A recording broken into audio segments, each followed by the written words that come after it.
All right, Joe, so right downtown there's the Federal Reserve building. Many of us have driven by it, may not even have recognized it, but there are Federal Reserve outlets all throughout the country. The Federal Reserve is one of the most powerful financial institutions in the country. They are the ones who lend money to big banks like Wells Fargo, who then loan it back to us.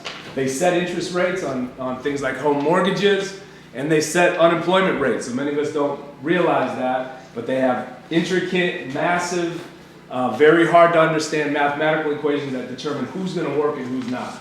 How many people on any given day are going to be employed and how many are not.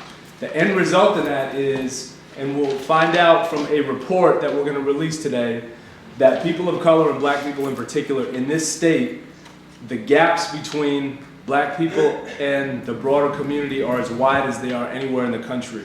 And the Fed can do more about that than what they're doing right now. Keep interest rates low. Let the economy actually cycle up. Don't just listen to Wall Street, listen to Main Street, and keep interest rates low. The other thing they can do is take input and feedback from the people.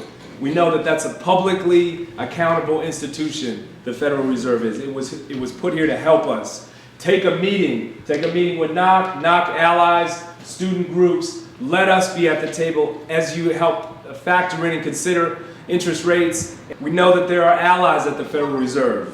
Right now, Coach Lakota is the current Fed president in Minneapolis, and he's expressed support and interest in keeping interest rates low. He's a great ally. That's great, but he's also retiring in a year. We want to be part of the process of choosing his successor.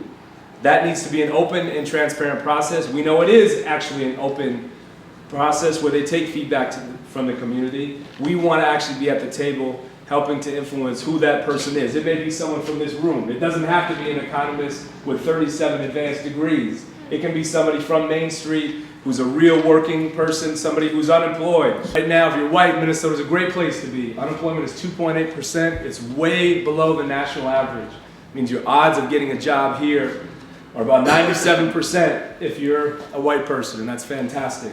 If you're black, it's 10.9%. That's 4 times as high.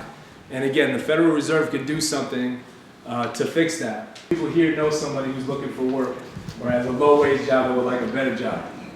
So when we talk about recovery for who? Is it recovery for us, the general economy?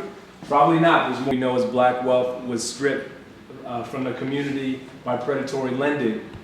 In 2000, black wealth was 16% that of the larger white community.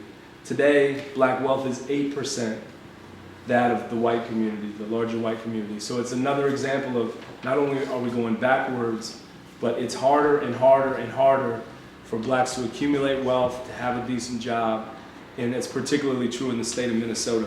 We have before us an opportunity to act really specifically in the interest of justice today for the African American community and for other communities of color.